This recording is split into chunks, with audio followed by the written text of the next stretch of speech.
Okay, I'm going to show you how to set up the new controller. So you want to take the controller file, the Live2D file, whatever it is that it's named, and you need to put it into the Live2D model folder. So you're going to go ahead and grab it and pop it in there. Keep a copy of it somewhere safe. Then you can go into VTubeStudio. If you had it open while you moved the files, if you put the bar up and back down, there it is. So if you had it closed where you put it in, it'll already be there. Go ahead and open it, and then just hit auto setup, or you can copy the setup from the current new controller model. If you've got it in the Live2D model folder, it won't automatically be there, so I'm just going to show you how to set it up from scratch. Hit auto setup and then OK, and you'll see there it'll move when you move left, right, up, down. So you want to first go into your settings and then go ahead and click the cogwheel, and then you'll normally be at the top here. You want to scroll down, and under where it says mouse input configuration, you'll see here it says controller input. This is new. Go ahead and click controller configuration, and then whatever it is on here with your controller that you're using, go ahead and click it. So I'm using the DualShock 4 on this one. It's important to note that not all controllers are compatible with this, so it's worth checking this before you purchase anything.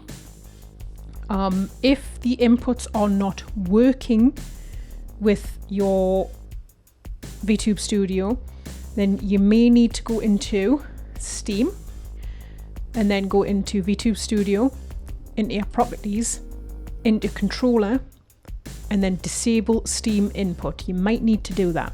This requires you to exit VTubeStudio and then come back in after you've disabled it. So you can go ahead and do that.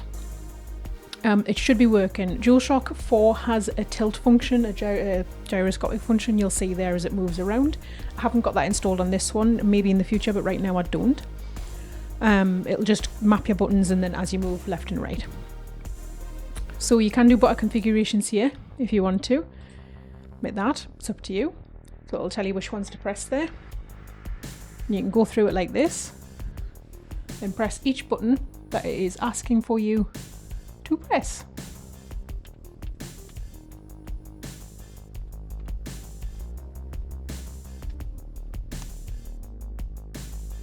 Once you've done that, the buttons will show you there that they've been configured. But if they're not going through onto the controller, don't worry. It just means you need to set up the parameters. This is going to be the long part. So what you need to do is I'll move this down, go over to model settings, scroll all the way down. Yeah, face angle X and face angle Y is what controls how the controller goes left and right and up and down. You can change this to be more or less what you want it to be. So if you want it to go more up and more down, go ahead and change that. It's for whatever you want that to look like. So I'll put this at like 10 and minus 10. There's more of a dramatic change when I move my head up and down. If I change this to say 10 and minus 10, it's more dramatic when I move left and right. You change that to however you want to do it. On screen, I'm going to put a set of instructions for each parameter you're about to put in. It's a bit of a lengthy process. So just follow what the input and outputs are. If you're struggling, just put the search name in. They will come up on the screen in batches because there's quite a few of them. So the first batch is going to be on now. Pause to read these if you need to.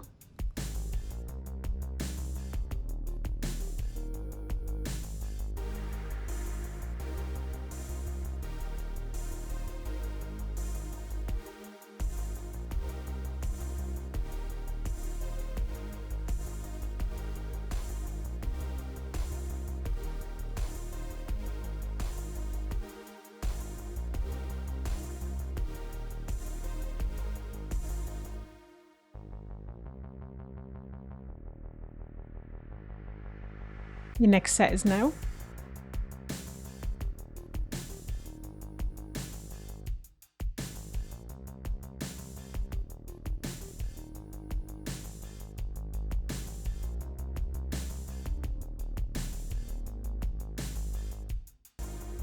Once you've got all those in, go ahead and test the controller.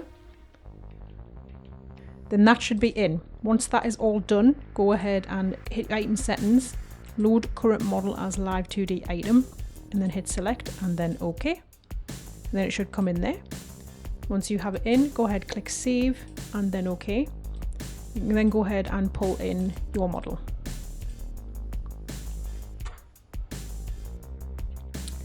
Once you have your model in, you can go ahead and place on the controller wherever it is that you would like it to be placed.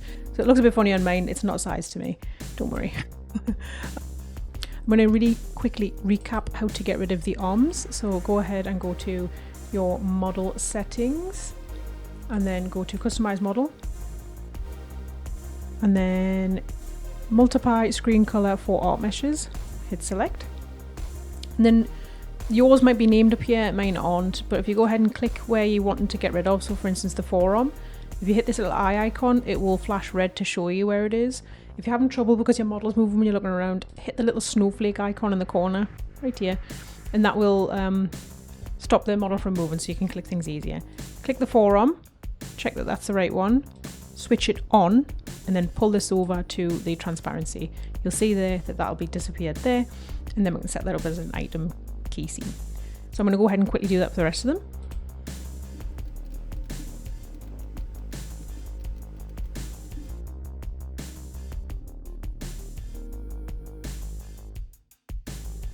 Once they are gone there, you need to go over to Hotkeys, Settings and Expressions, scroll down and make a new hotkey. Make the hotkey action Art Mesh Color Preset, hit select, and then go ahead and record your settings. The mesh count comes up as 6 for me because I got rid of 6 meshes. Go ahead and record whatever hotkey you want for that. I'm just going to put one in randomly, H for me. This will be whatever you want it to be. Then next, you want to go ahead and place the controller hands wherever it is you want them. Again, these are not sized to me, so they're not correct, but that's how you do it. Then you go ahead and make some item scenes for hotkeys. Create a new item scene and hit select. You'll see the controller example is there. So I'm just going to put in controller new and then hit save and then OK. Go ahead to your settings again and over to hotkey settings and expressions. Go down and then add a new hotkey. Your hotkey action is going to be toggle item scene. Hit select.